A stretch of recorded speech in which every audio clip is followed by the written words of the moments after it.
Well, hey guys, coming to you Thursday night, the night before I get my Mirena IUD put in. And if you're anything like me, you've been scouring the internet looking for people's real world experiences, because the internet can be a scary place when you're looking up medical stuff, right? You hear all kinds of horror stories and scary things and lawsuits and all that stuff, and this is not meant to be medical advice. I'm a patient. I'm getting a Mirena tomorrow, and I'm basically documenting this for you and for my benefit for future posterity. And if you're a subscriber to my channel and watching, thank you. If you're brand new and just found me because you're interested in learning more about Mirena experience, thanks so much. I hope you subscribe and stick around. Tonight, I have been instructed by my doctor prior to getting the Mirena put in tomorrow to take a drug called misoprostol, which is supposed to help soften my cervix. I'm a nulla gravida, which means I've never had kids. I've never been pregnant. This body has never been pregnant. I'm 39 years old. I don't have kids. I'm child-free by choice. My husband and I are married 14 years roughly, and he had a vasectomy about 3 years into our marriage. So we decided we weren't going to have kids. It was a conscious decision together. And I've been suffering since I was a teenager with horrible, horrible periods, bad clots, bad. If you want to talk to me about more in-depth stuff, send me a private message, or you can email me. My email link is below if you want to talk about your experiences with this. Just want to document this because tonight I have to take this drug, and you can look it up.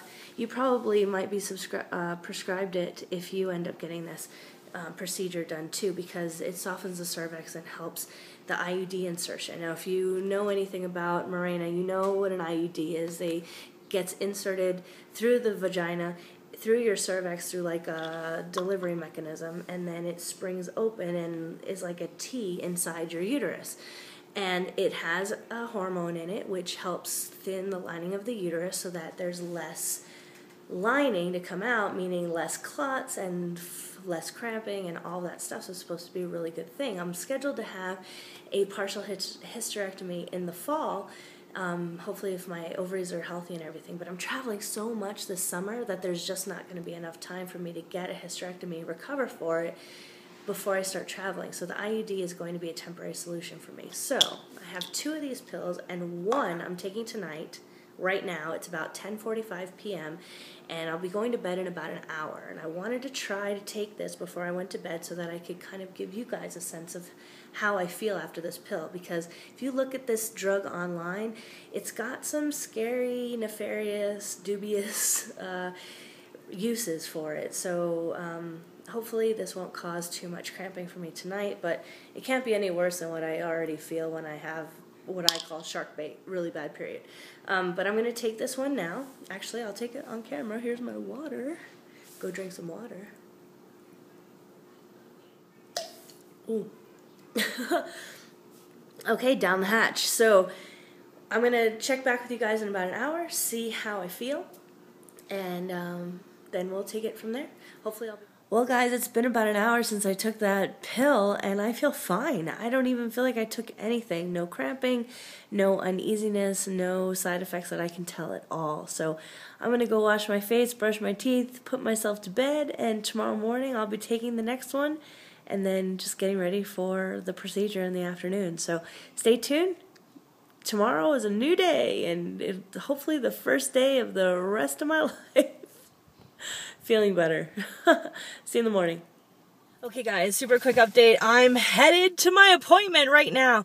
Earlier this morning when I woke up about 7 a.m., I took the second misoprostol, the cervix dilating drug, and about 2 or 3 hours later, I felt like my period was coming. Like, if you're tuned into your body, you know that feeling of, oh my gosh, I think it's coming. It's kind of like a little tickle up inside your cervix, if you know what I mean. And then I had a little tiny bit of like mucousy discharge. So I think it's working. I think my cervix is dilating. I'm on my way to my appointment. It's going to take me about an hour to get there. So I took some ibuprofen ahead of time. Very highly recommended by many of you and my doctor. So I took 800 milligrams of ibuprofen before I left, and it should kick in by the time I get there. And we'll see what it's like when we get to the clinic. So here we go. I'm excited. It's pre-IUD. Okay guys, coming to you straight from the chair. My feet are in the stirrups, and over my shoulder you can see all the gear behind me. I just had to give a urine sample to make sure that I'm not pregnant, which I'm not. And I'm just in a regular Seated at a gynecological table. I've got my shirt on, but I'm undressed from the waist down with a drape over me. My feet are in socks and in stirrups sitting here. And I've got the drape over my lap. I'm just waiting for the doctor to come in and do the insertion. I don't think she's going to let me film my facial expressions while it's being inserted, but I'll let you know how it feels afterwards. So wish me luck. This is the last moment before I have my IUD. Countdown starts in 3, 2, 1. Mirena! So what you're looking at here is all of the equipment. My disposable speculum, the actual Mirena device, and here are my feet in the stirrups. Okay guys, I'm just breathing right now. It's over. I just had it done and I screamed bloody murder. I can't even believe I screamed the way I screamed. It felt like a really intense but painful orgasm, like that lasted about 20 seconds. It was unbelievable. I got really cold and clammy. My hands got really tingly. My breath was rapid. I was kind of felt faint and a little bit nauseous right away, but now it's been probably a good 2 or 3 minutes and my breathing has come back to normal. I'm not sweating my head off anymore. My hands aren't numb anymore, and I actually feel okay, but I couldn't have just sat right up and do it. I can't believe it's in.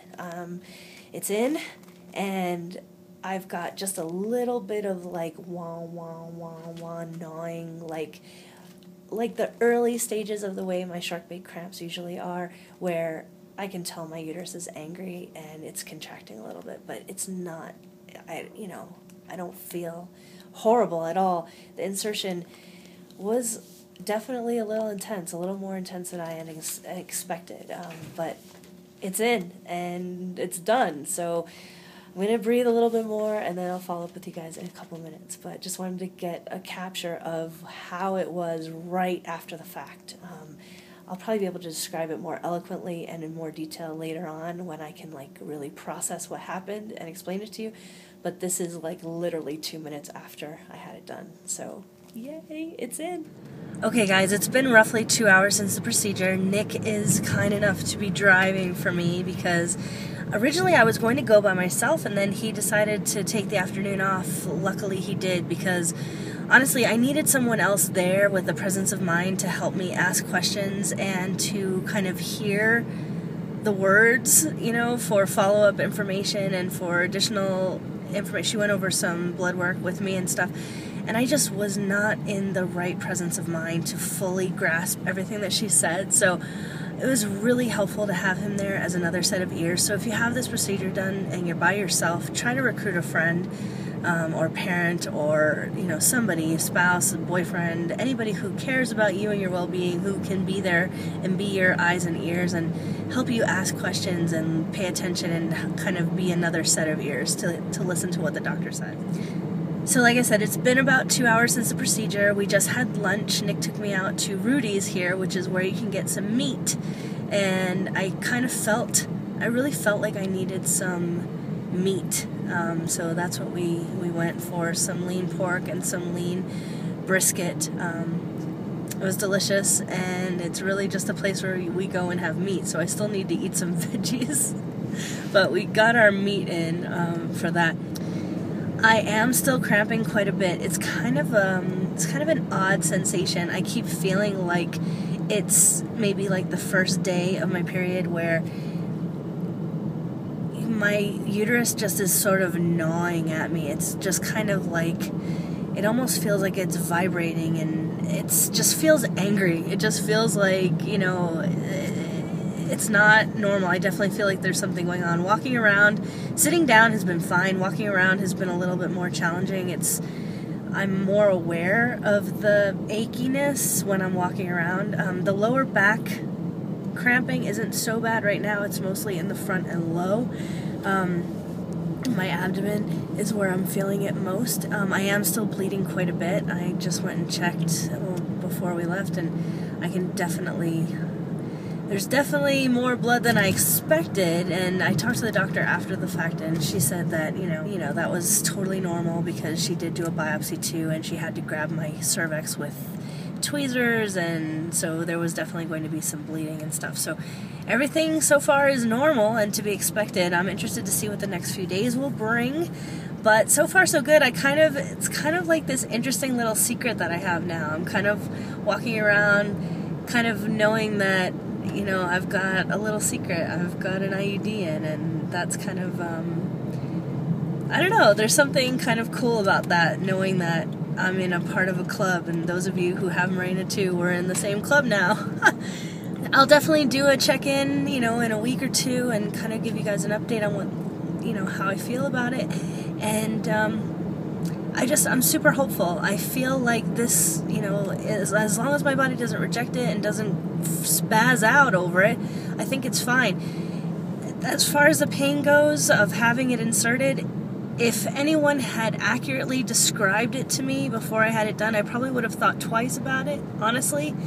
It was way more intense than I thought it would be, although it was only about 30 seconds of pain, intense pain, and then a couple of minutes of just kind of like almost hyperventilating. But really, so what, a total of 3 to 5 minutes of my entire life versus days and weeks on end of constant pain and agony and excruciating life disruptions. You know, I can handle it. It's fine. So, you know, the pros so far outweigh any of the, you know, initial pain. But, you know, I think people in general tend to gloss over that stuff, and you need to know it's no joke. When they insert it, it's no joke. I literally screamed. I howled at the moon. You know, Nick heard me. He was like, they probably heard you in the waiting room. I was definitely screaming. It was an agonizing, painful 30 seconds, but it's over. And if you can manage that, you know, you're fine, you're golden. So if you're thinking about having it done and it's medically necessary for you, or you want to do it for birth control purposes, don't let the pain scare you off, but just be aware that there is, and when they say discomfort, bullshit, it's painful. So, but it's over now, and I'll catch up with you guys in a couple of weeks. Have a great night, and thanks for your interest, and thanks for watching, and welcome new subscribers. It's great to have you there. Go drink some water. I'll see you in a couple of days. Bye, guys.